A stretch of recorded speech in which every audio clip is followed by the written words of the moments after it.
남편 몰래 주식으로 5천 날리고 몰래 받은 대출로 코인까지 손 대서 이혼당한 평범했던 주부. 도망치다 만난 첫사랑과 그 아내. 살려고 간 묻지마 관광의 실체는? 여러분들의 구독, 좋아요, 알림 설정은 사랑입니다. 제1화. 모든 게 무너진 날. 그날 아침도 저는 남편 몰래 휴대폰을 들여다보고 있었습니다. 아침밥을 차려놓고도 숟가락이 영손에 잡히지 않았습니다. 주식 어플 속 숫자들이 빨갛게 또 파랗게 바뀌는 걸 보며 저는 애써 아무 일 없는 사람처럼 가는 숨만 쉬고 있었습니다. 처음엔 정말 가벼운 마음으로 겁없이 덤빈 주식이었습니다. 어차피 놀고 있는 돈. 조금만 굴려서 생활비에 보태자. 시작은 단순히 그 생각이 전부였습니다. 남편은 늘 안정적인 것만 고집하는 사람이었고 그걸 지켜보는 저는 늘 답답해 하던 중이었습니다. 하지만 그 가벼운 마음으로 시작한 주식이 5천만 원이라는 큰 숫자로 바뀌는 데는 그리 오래 걸리지 않았습니다. 코스피도 오르고 다른 종목들도 잘만 오르는데 희한하게도 내가 산 종목들은 하루에도 10% 이상 빠지기가 일쑤였습니다.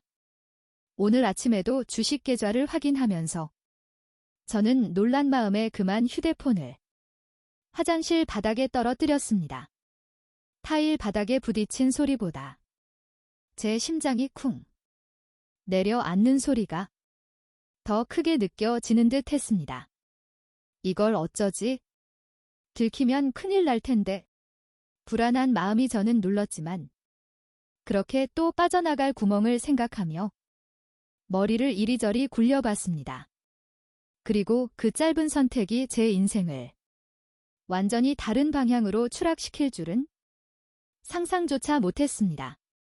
마음이 조급해진 저는 우선 손실부터 만회하겠다는 생각뿐이었습니다.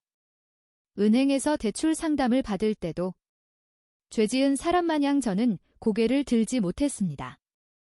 코인이라는 단어가 그렇게 위험하다는 걸 뉴스로 봐서 머리로는 알고 있었지만 그때의 저는 일확천금의 희망이 아니라 도망칠 구멍이 필요했던 것 같았습니다. 아니, 돌이켜 생각해보면 간도 크게 뭐가 씌었는지도 모르겠습니다. 제 투자의 결과는 참으로 잔인했습니다. 며칠 만에 정말 말 그대로 모든 게 물거품처럼 싹 사라졌습니다. 저는 남편에게 들키지 않으려 밤마다 화장실에 숨어서 울었고 아침이면 아무 일 없는 표정을 지었습니다. 하지만 비밀은 오래 숨길 수 없었습니다. 카드 연체 고지서가 집으로 날아온 날 남편은 조용히 제 앞에 앉아 말했습니다. 당신, 이게 뭐야? 그날의 냉기는 아직도 잊혀지지가 않습니다. 차갑고 무겁고 무서웠지만 어디로도 도망갈 수 없는 그런 느낌이었습니다. 저는 결국 모든 걸 털어놓을 수밖에 없었습니다. 주식과 은행 대출, 그리고 코인 투자. 말을 하면 할수록 남편의 얼굴은 점점 더 험상궂어졌습니다. 난 더 이상 너같이 간 큰 여자랑은 못 살겠다. 남편이 소리치지도 않았는데 그 말 하나하나가 제 귀에 박히듯이 찍혔습니다. 이혼은 생각보다 빨리 끝났습니다. 짐을 싸서 집을 나오던 날 저는 제 인생이 이렇게 가벼웠나 싶었습니다. 손에 쥔 건 옷가지가 든 작은 가방 하나와 남은 통장 잔고에 37만 원이 전부였습니다. 그 돈으로 갈 수 있는 곳은 고시원밖에 없었습니다. 고시원 방은 생각보다 좁았습니다. 문을 닫으면 숨이 막힐 것 같았고 벽 너머로는 옆방 사람의 한숨소리까지 들려왔습니다. 그래도 선택지가 없으니 별 수가 없었습니다. 저는 급한 대로 광고 전단지를 돌렸고 자투리 시간엔 식당에서 설거지 알바도 했습니다. 손은 늘 물에 불어 있었고 허리는 하루가 다르게 굽어갔습니다. 하지만 그렇게 일하며 벌어도 매달 고시원비를 내고 나면 사는 게 늘 벼랑 끝을 걷는 느낌이었습니다.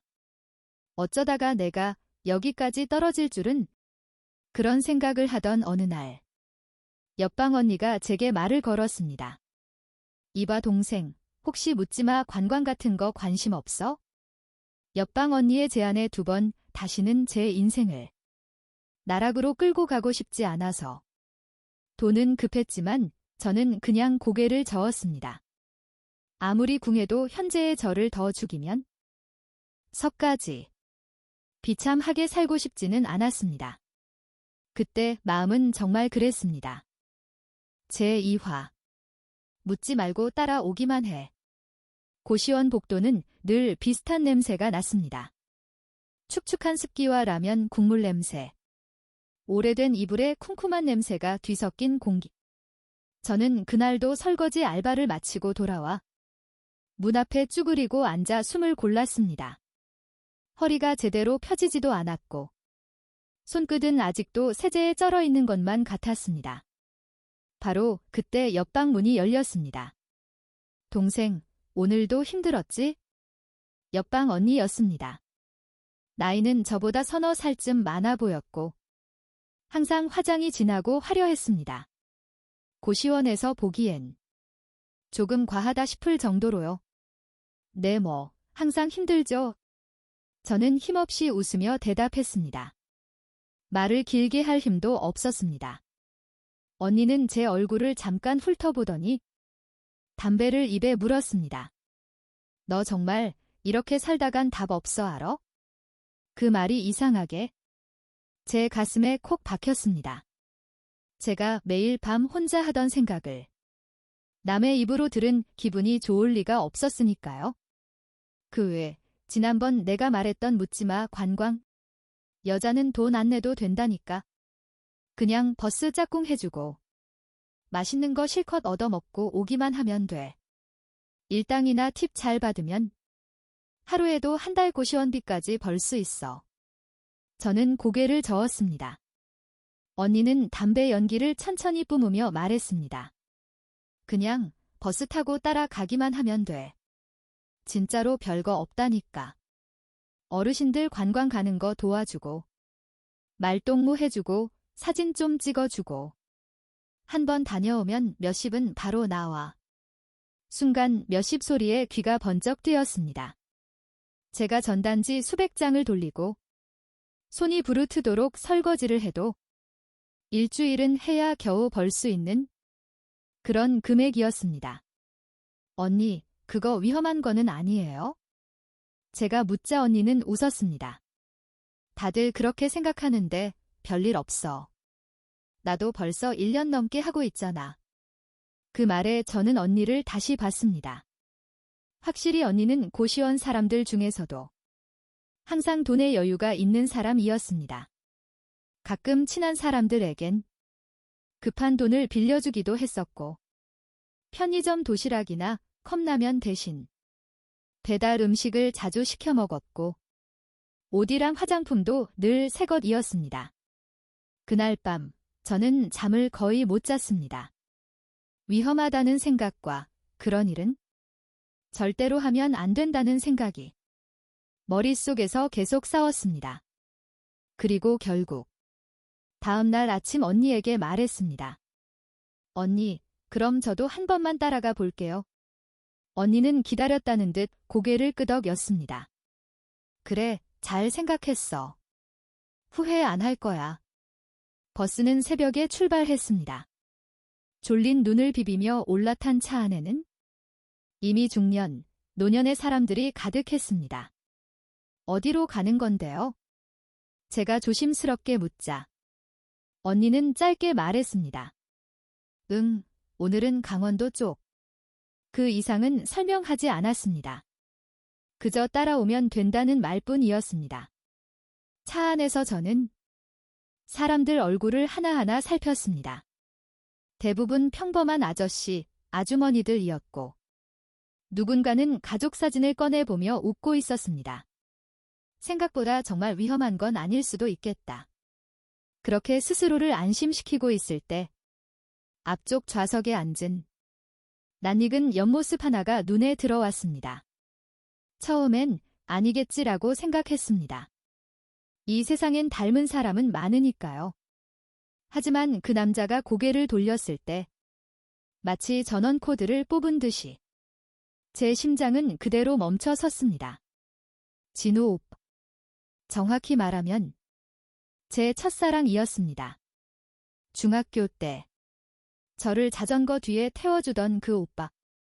비 오는 날 우산을 씌워주던 그 얼굴. 설마 말도 안 돼.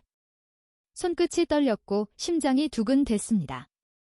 세월이 흘렀어도 그 눈매와 표정은 제가 기억하던 얼굴 그대로였습니다.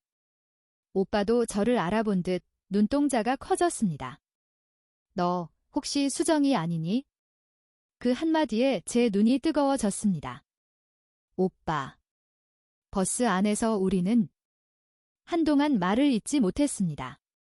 옆방 언니는 그런 저희를 힐끔 더니 아무 말도 하지 않았습니다. 잠시 후 오빠는 조용히 제게 말했습니다. 네가 이런 데 왜 왔어? 저는 차마 솔직히 말할 수 없었습니다. 그래서 웃으며 넘겼습니다. 그냥 운동 삼아 구경하러요. 오빠는 고개를 끄덕였지만 그 표정엔 어딘가 그늘이 드리워져 있었습니다. 나는 사람 찾으러 다니는 중이야. 오빠의 말에 제가 되물었습니다. 사람이요. 오빠는 잠시 창밖을 보다가 낮은 목소리로 말했습니다. 응, 집 나간 마누라. 그 순간 제 가슴이 철렁 내려앉았습니다. 묻지마 관광과 집 나간 마누라를 찾고 다닌다는 말. 그리고 머릿속에 스친 얼굴 하나. 고시원 옆방 언니. 저는 그때까지만 해도 그 두 사람이 우리 둘의 대화 속에 있을 거라는 걸 차마 상상조차 하지 못했습니다. 그저 오빠와의 재회가 제 인생에 어떤 의미가 될지 알 수 없는 불안과 창피함만이 마음속을 가득 채우고 있었습니다. 제3화. 다시 만난 이름, 흔들리는 마음. 버스가 휴게소에 멈춰 섰을 때도 제 심장은 좀처럼 진정되지 않았습니다. 첫사랑 오빠가 바로 옆좌석에 앉아 있다는 사실 하나만으로 세상이 따뜻하게 느껴졌습니다. 수정아, 우리 커피 한잔 할까? 오빠가 조심스럽게 물었을 때 저는 고개를 끄덕이면서도 눈을 제대로 마주치지 못했습니다. 휴게소 공기는 차가웠고 사람들의 말소리가 시끌벅적했습니다. 그 와중에도 진우 오빠의 목소리만큼은 귓속말 하듯 또렷하게 들렸습니다. 너 많이 변했다. 그 말이 좋다는 뜻인지 나쁘다는 뜻인지 저는 알 수 없었습니다. 싱겁게 웃으며 대답했습니다. 누가 할 소리. 오빠도 많이 변했거든요. 우리는 나란히 커피를 들고 버스 옆에 빈 공간에 섰습니다. 어색함을 깨려는 듯 진우 오빠가 먼저 말을 꺼냈습니다. 너 그때 갑자기 이사 가는 바람에 연락도 못했잖아. 저는 고개를 끄덕였습니다. 그 시절 이야기를 꺼내기엔 지금의 저는 너무 초라했습니다. 결혼은 했어. 그 질문에 저는 잠시 입술을 적시며 대답했습니다. 했다가 지금은 아니에요. 진우 오빠는 더 묻지 않았습니다. 그 침묵이 오히려 고마웠습니다. 관광 일정은 생각보다 평범했습니다. 사찰을 돌고 특산물 매장에 들르고 식당에서 단체 식사를 했습니다. 저와 진우 오빠는 자연스럽게 같은 조가 되어 어르신들을 챙겼습니다. 물병을 나눠드리고 사진도 찍어드리는 동안 서로서로 말수가 늘어갔습니다. 너 원래 이런 일 잘했잖아.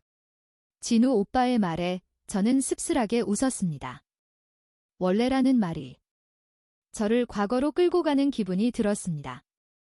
그때 문득 옆방 언니의 모습이 눈에 들어왔습니다. 고시원 옆방 언니는 항상 전화기를 손에서 놓지 않았고 통화 내용에 무슨 큰 비밀이라도 있는 양. 사람들의 시선을 피하며 자꾸만 자리를 옮겼습니다. 언니는 이 일 자주 해요. 제가 묻자 언니는 짧게 대답했습니다. 응, 먹고 살려면. 그 말투에는 설명하고 싶지 않은 기색이 다분히 묻어 있었습니다. 저녁 무렵 숙소 근처 식당에서 자유시간이 주어졌습니다. 진우 오빠는 망설이다가 말했습니다.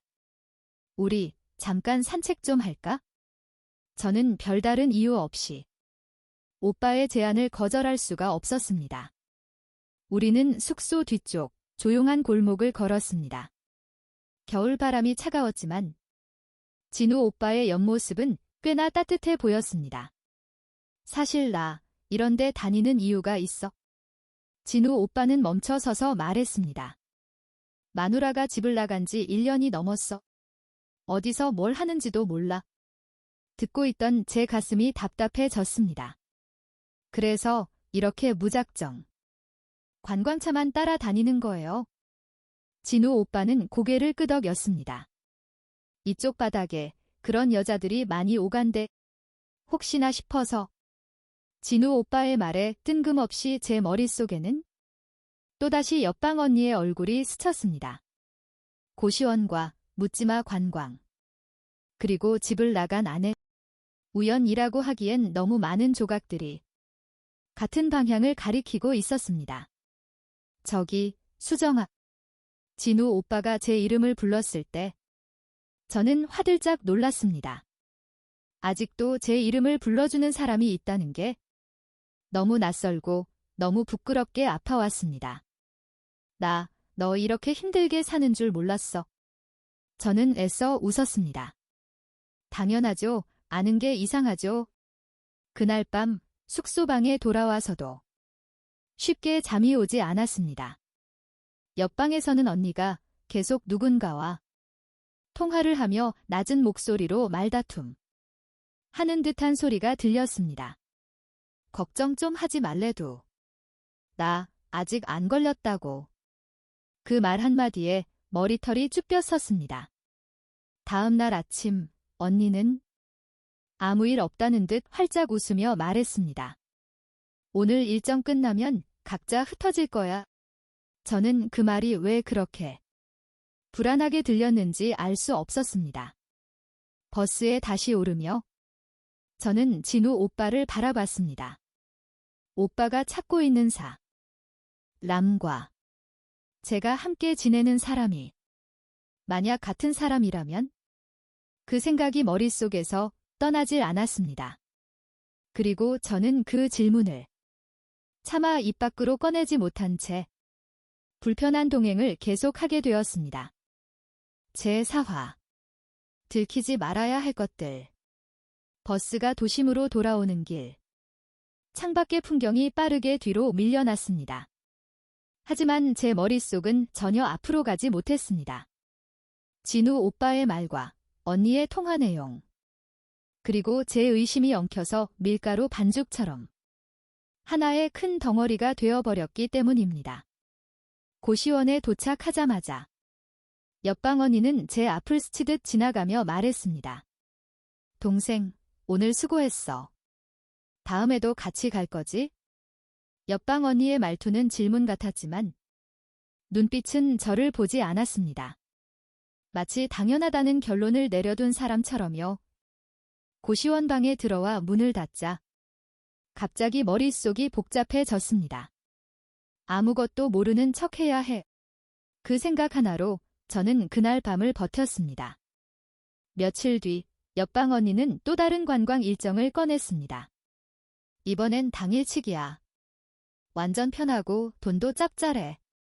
솔직한 심정은 망설였지만 고시원비 낼 날짜가 머릿속에서 계속 울렸습니다.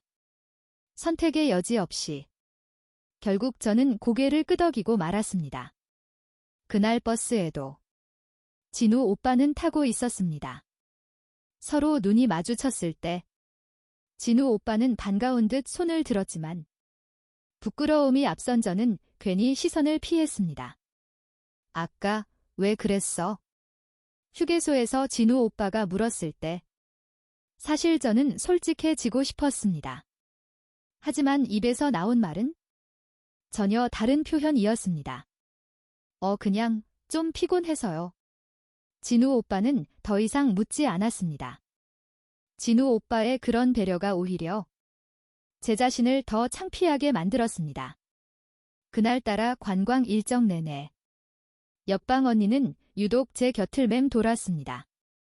어르신들 앞에서는 살갑게 웃다가도 사람들이 없으면 제 팔을 붙잡고는 작은 목소리로 말했습니다. 동생, 괜히 쓸데없는 말 하면 안 돼.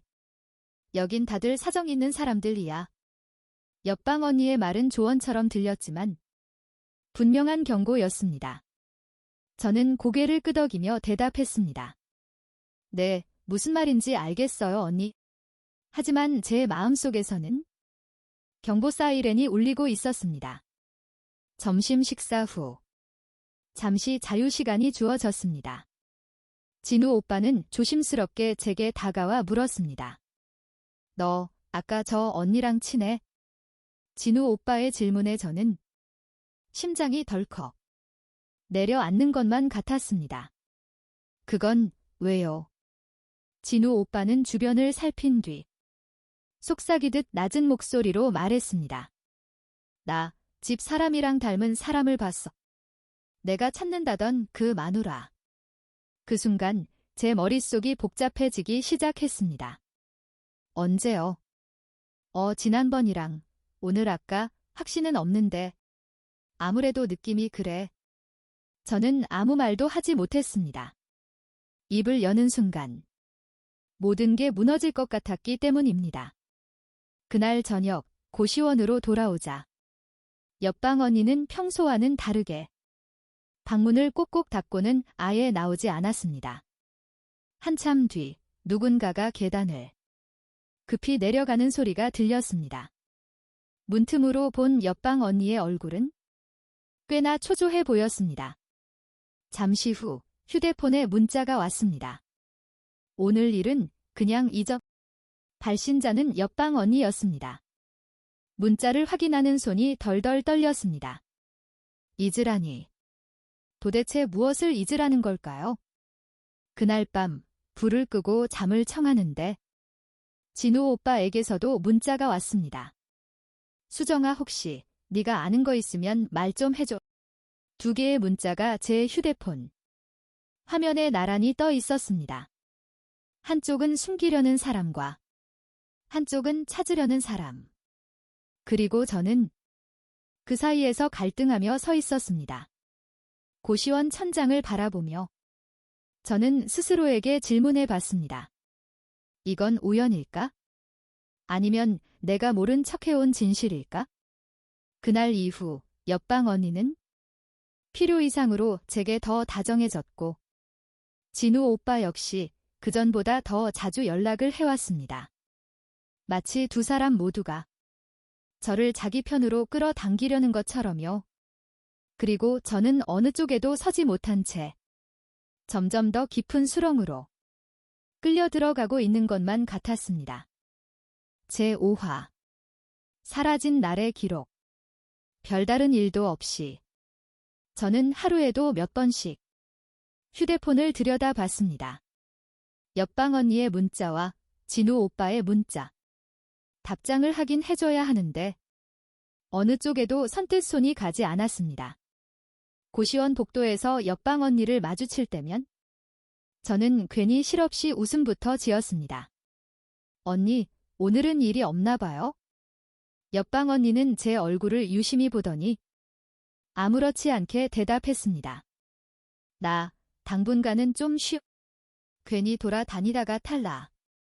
그 말이 걱정인지 통보인지 구분이 되지 않았습니다. 그날 밤 또 진우 오빠에게서 전화가 왔습니다. 저는 잠시 망설이다가 전화를 받았습니다. 수정아. 그 이름을 듣는 순간 가슴 한쪽이 찌르는 듯이 아파왔습니다. 잠깐 얼굴 좀 보고 얘기할 수 있을까? 거절해야 한다는 제 마음과는 달리 입에서는 전혀 다른 말이 튀어나왔습니다. 네, 잠깐만요. 우리는 고시원 근처 작은 분식집에서 만났습니다. 테이블 위에는 김이 식어가는 떡볶이가 놓여 있었지만 아무도 젓가락을 들지 않았습니다. 진우 오빠는 한참을 망설이다가 힘들게 입을 열었습니다. 마누라가 나간 날 일이 있었어. 그날이 계속 머릿속에서 떠나질 않아? 저는 눈치를 보며 조용히 물었습니다. 무슨 일이 있었는데요? 진우 오빠는 두 손을 꼭 쥐며 말했습니다. 우린 그날도 평소처럼 다퉜어. 항상 돈 얘기로 싸웠지. 근데 그날은 갑자기 막 집을 나가더라고. 그리고 그게 마지막이었어. 진우 오빠의 목소리는 담담하려 애썼지만 호흡이 떨리고 있었습니다. 그 뒤 연락은요. 처음엔 문자 하나 남겼어. 당분간 연락하지 말라는 내용으로. 그게 전부야. 진우 오빠의 말을 듣는 순간 옆방 언니의 목소리가 겹쳐 들렸습니다. 괜히 쓸데없는 말 하면 안 돼. 진우 오빠는 주머니에서 낡은 지갑을 꺼냈습니다. 그리고 사진 한 장을 제 앞에 놓았습니다. 사진 속 여자는 모자를 깊게 눌러 쓰고 있었지만 턱선과 입매는 너무도 눈에 익숙했습니다. 고시원 옆방 언니였습니다. 심장이 미친 듯이 방망이질했습니다. 하지만 저는 아무렇지도 않은 척 잡지책 보듯이 사진을 바라봤습니다. 혹시 너 이 사람 본 적 있어? 진우 오빠의 질문에 제 손바닥이 땀으로 축축히 젖었습니다. 아니요. 거짓말이 이렇게도 술술 쉽게 나올 줄은 저도 몰랐습니다. 진우 오빠는 고개를 끄덕였지만 그 눈빛에는 실망과 의심이 동시에 담겨 있는 듯 했습니다. 집으로 돌아오는 길. 시끄럽게 문자 소리가 울렸습니다. 옆방 언니였습니다. 동생 너 지금 어디야? 저는 잠시 멈춰 섰다가 답장을 보냈습니다. 저 잠깐 밖이에요. 곧바로 답장이 왔습니다. 너 오빠랑 있지 마. 옆방 언니의 답장 한 줄에 저는 그 자리에서 온몸이 굳어버렸습니다. 고시원으로 돌아와 잠을 청해봐도 저는 쉽게 잠들 수가 없었습니다.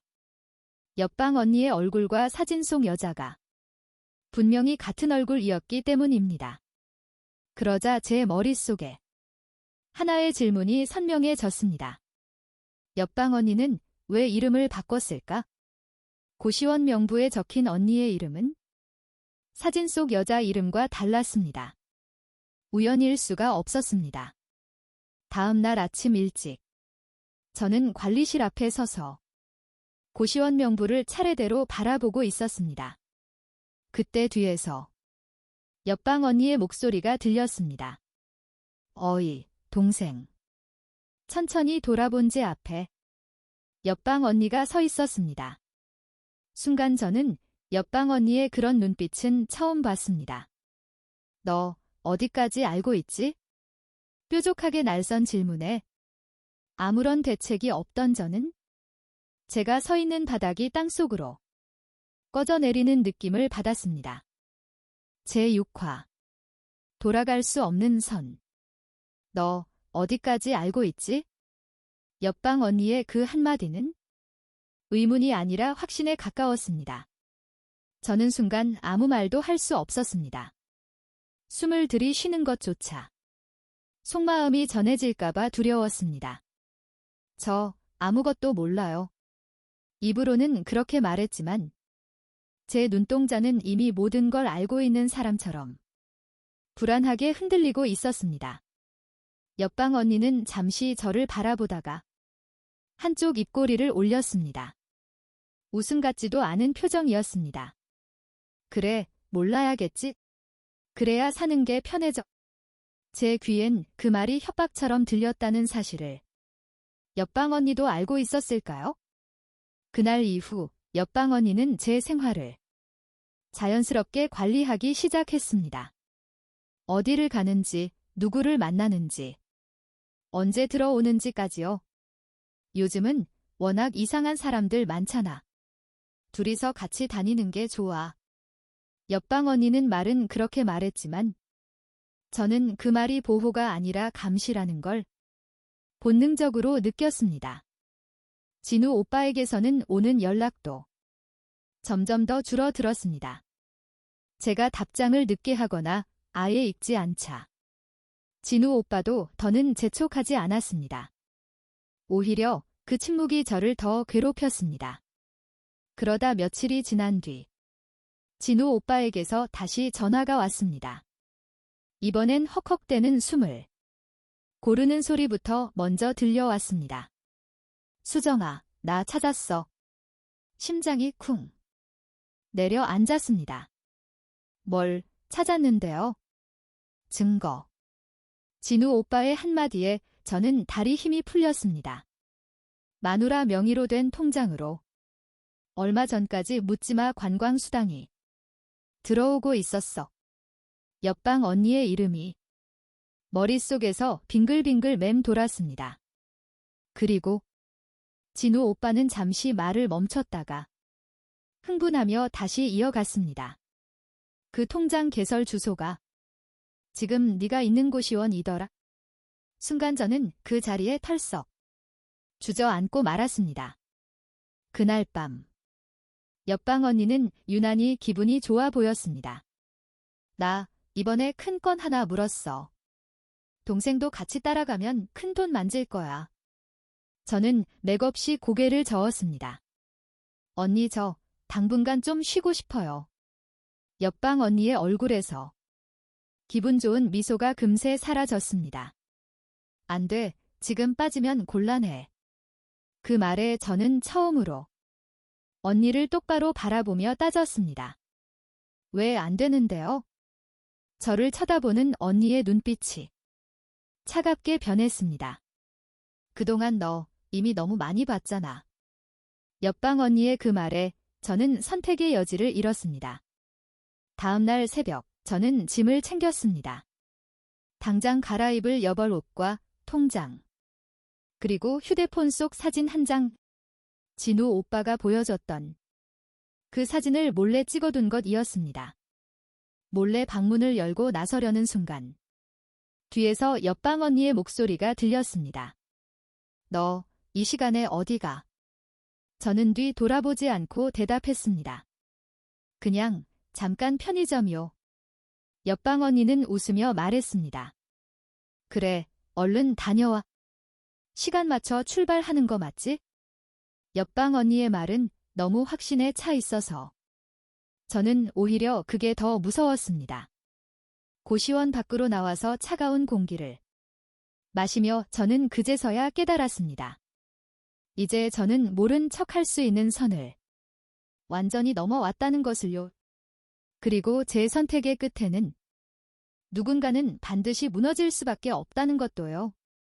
의도치 않게 저는 또다시 제 인생이 벼랑 끝에 서 있는 기분을 느꼈습니다. 제7화 같은 얼굴, 다른 이름. 머릿속이 시릴 만큼 새벽 공기는 차가웠습니다. 고시원 앞 골목을 빠져나오며 저는 몇 번이나 뒤를 돌아다 봤습니다.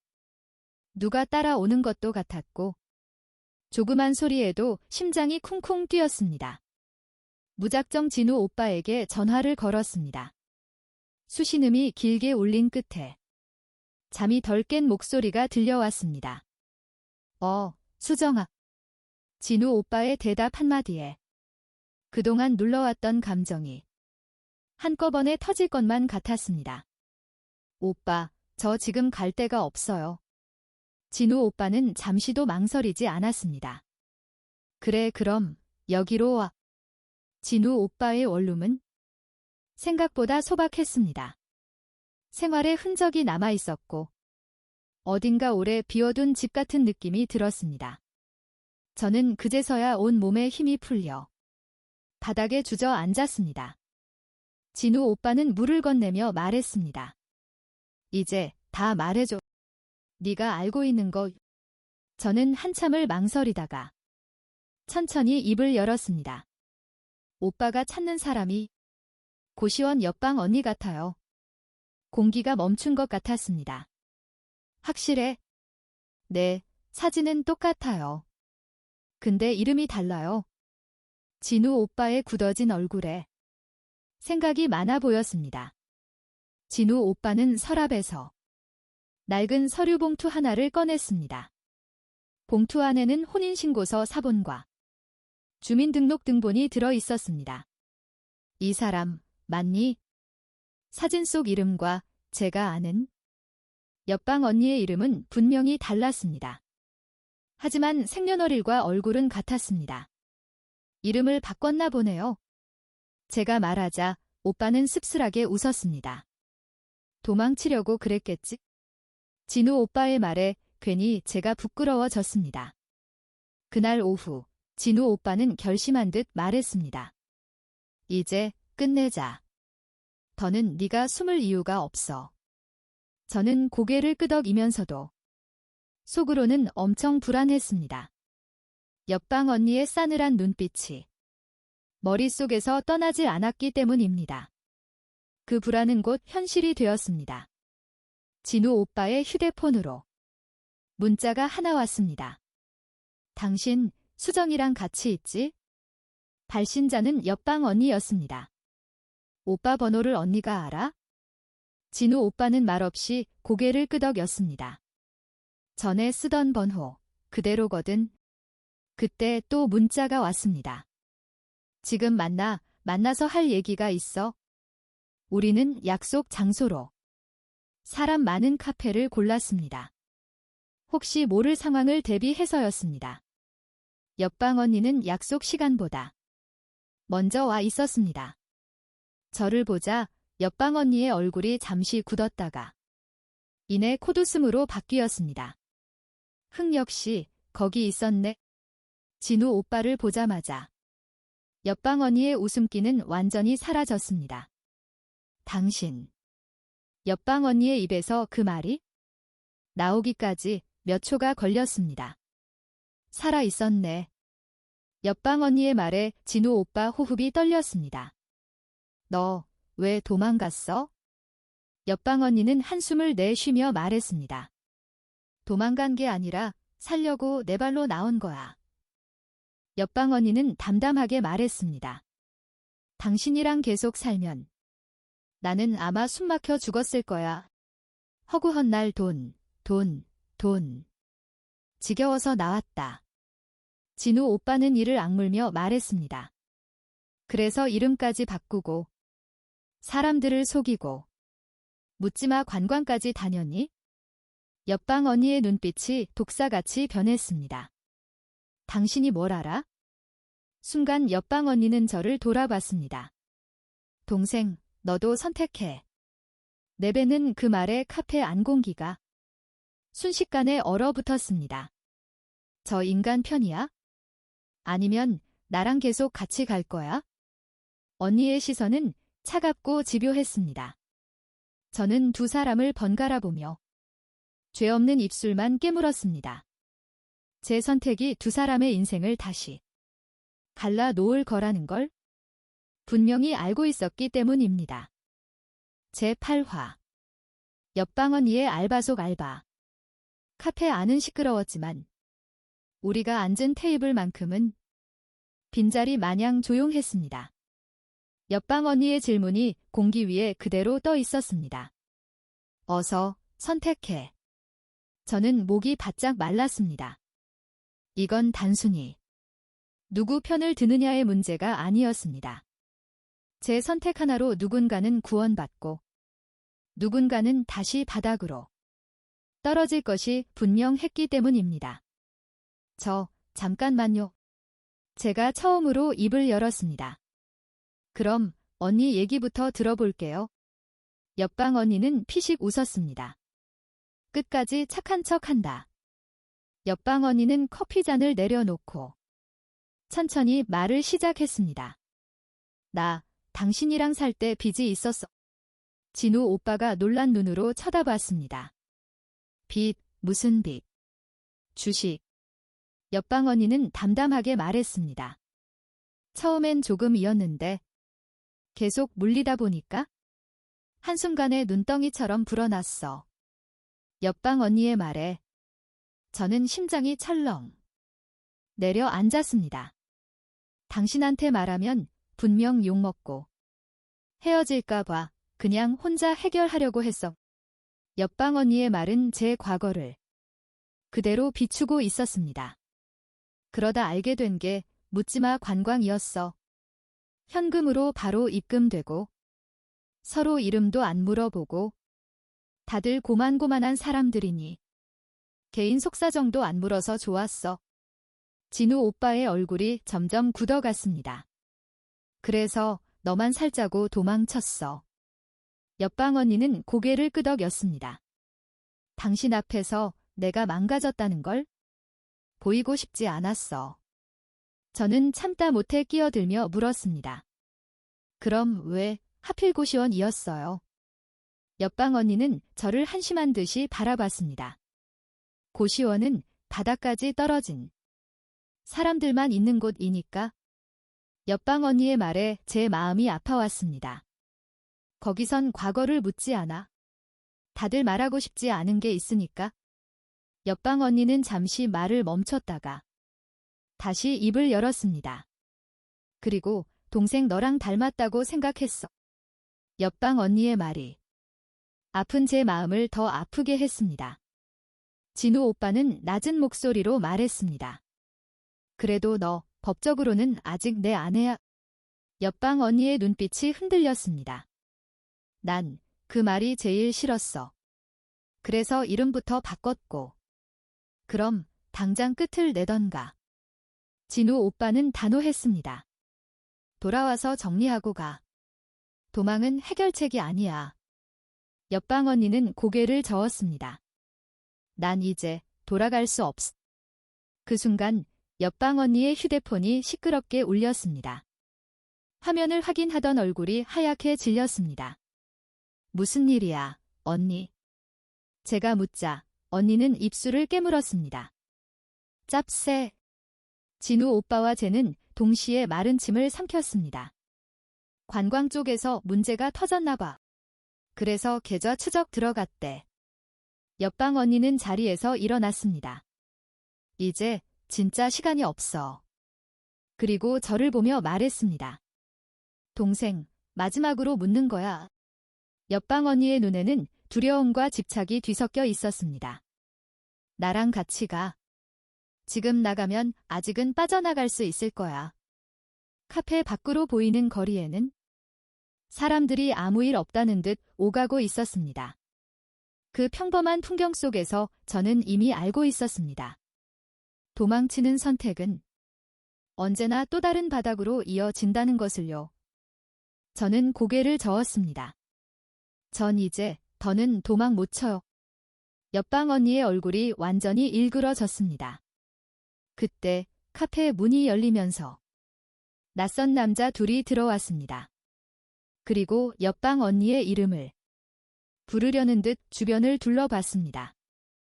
제9화 도망의 끝에서 마주한 이름. 다음 날 아침 고시원 골목은 유난히 조용했습니다. 너무 조용해서 오히려 숨이 막힐 정도였습니다.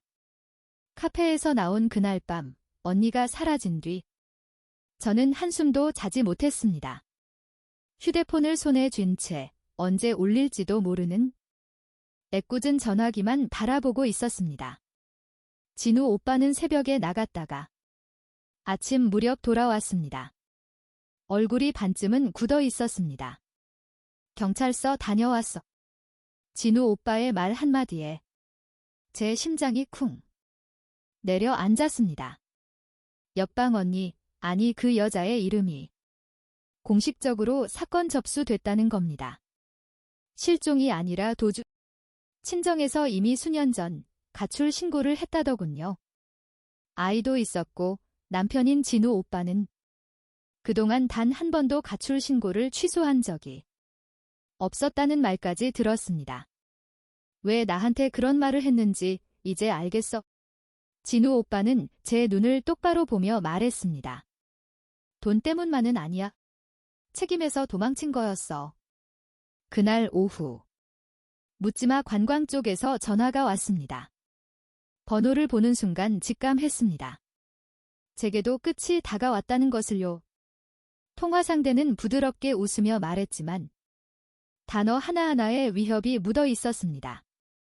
그동안 같이 다녔던 분이 사고를 좀 쳤어요. 혹시 아시는 게 있으면 말씀해 주셔야 할 것 같아서요. 저는 전화를 끊고 한참을 멍하니 앉아 있었습니다. 그리고 가방에서 봉투 하나를 꺼냈습니다. 옆방 언니가 몰래 제 짐 속에 넣어두고 간 그 봉투 안에는 현금과 함께 작은 USB 하나가 들어 있었습니다. 진우 오빠와 함께 USB를 열었을 때 우리는 둘 다 할 말을 잃었습니다. 차명 계좌 목록, 현금 이동 날짜, 관광 일정, 그리고 언니가 다른 사람들과 통화했던 녹음 파일. 이거면 끝이야. 진우 오빠의 목소리가 떨렸습니다. 분노 때문인지 허탈함 때문인지는 알 수 없었습니다. 그날 밤 옆방 언니에게서 문자가 왔습니다. 미안해. 나부터 살려고 그랬어. 너까지 끌어들일 생각은 없었어. 저는 한참을 고민하다가 답장을 보냈습니다. 언니는 늘 그렇게 말했어요. 살려고 도망쳤다고요. 그런데 그 자리에 남은 사람들은요. 끝내 답장은 오지 않았습니다. 다음 날 경찰이 고시원으로 찾아왔습니다. 참고인 조사였습니다. 저는 처음으로 도망치지 않는 쪽을 선택했습니다. 제가 아는 모든 걸 말했습니다. 돈을 잃고 신뢰를 잃고 인생이 무너진 뒤에야 배운 선택이었습니다. 조사가 끝나고 나오는데 진우 오빠가 기다리고 있었습니다. 미안하다. 진우 오빠의 말에 저는 고개를 저었습니다. 아니야, 오빠. 나도 이제는 도망 같은 거 안 하려고요. 그 순간 뉴스 알림이 울렸습니다. 불법 관광 조직 검거. 도주 중이던 핵심 인물 검거라는 제목이었습니다. 사진 속에는 고개를 숙인 옆방 언니의 모습이 있었습니다. 도망의 끝에서 그녀는 결국 자신의 원래 이름으로 붙잡히고 있었습니다. 제10화. 남은 사람의 이름으로 옆방 언니가 잡혔다는 뉴스는 하루 종일 반복해서 흘러나왔습니다. 화면 속 그녀는 예전과 달리 초췌했고 카메라를 피해 고개를 푹 숙이고 있었습니다. 늘 당당하고 화려했던 옆방 언니의 그런 모습이 낯설면서도 제 눈동자에는 익숙했습니다. 늘 도망치던 얼굴이었으니까요. 며칠 뒤 경찰서에서 연락이 왔습니다. 추가 조사가 필요하다는 내용이었습니다. 저는 이번에도 혼자 가지 않았습니다.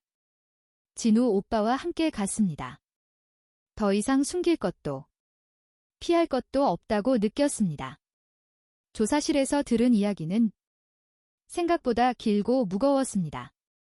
묻지마 관광은 단순한 알바가 아니었고 옆방 언니는 그 안에서 꽤 오랫동안 움직인 사람이었습니다. 도망치는 사람들을 연결해주고 현금을 나르고 이름을 바꿔주는 일까지요. 왜 그렇게까지 했을까요? 제가 묻자 형사는 짧게 답했습니다. 처음엔 살려고 시작했겠죠.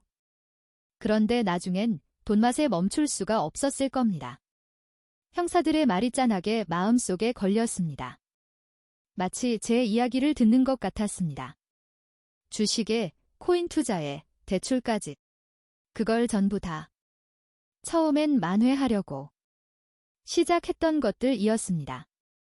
옆방 언니는 결국 구속됐습니다. 진우 오빠는 면회도 가지 않겠다고 했습니다. 미움 때문이 아니라 이제 정말 끝내고 싶다는 얼굴이었습니다. 그 사람 남편으로 더 이상 살고 싶지 않. 진우 오빠의 말에 저는 공감하듯 고개를 끄덕였습니다. 그리고 며칠 후 저는 고시원을 나왔습니다. 아주 작은 반지하 원룸이었지만 나만의 바깥 세상을 볼 수 있는 창문도 있고 아무나 함부로 들어오지 못할 공간이 제게도 생겼습니다. 전단지 알바는 그만두고 대신 식당 설거지를 정직원으로 하면서 밤에는 자격증 공부를 시작했습니다. 늦었지만 늦었다고 포기하기엔 더 늦어질 것만 같았습니다. 진우 오빠는 아이를 만나기 위해 상담을 받고 있다고 했습니다.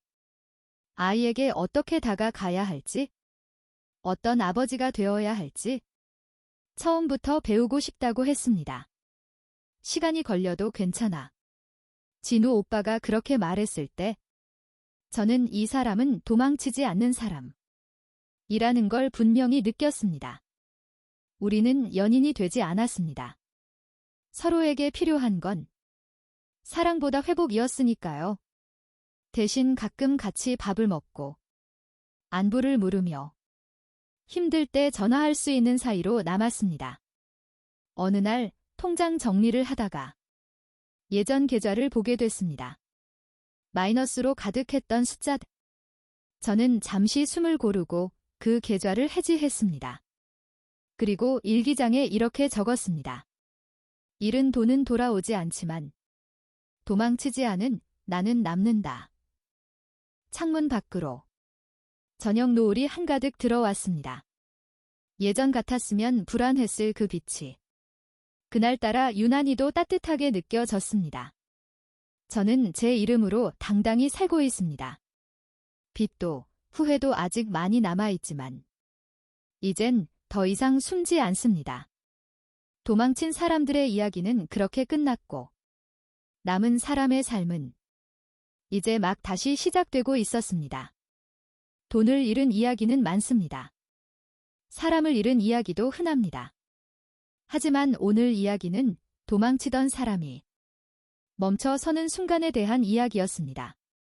잃은 돈은 돌아오지 않지만 도망치지 않기로 한 선택은 그 사람의 인생을 다시 시작하게 만들었습니다. 지금 이 이야기를 듣고 계신 여러분 중에도 혹시 도망치고 싶은 순간을 지나고 계신 분이 있다면 오늘은 그저 멈춰 서서 숨 한 번 고르는 날이 되셨으면 좋겠습니다. 제 이야기는 여기서 끝이지만 여러분의 삶은 아직 계속되고 있으니까요. 오늘도 역시 여러분들의 소중하고 긴 시간 함께 해주셔서 진심으로 감사합니다.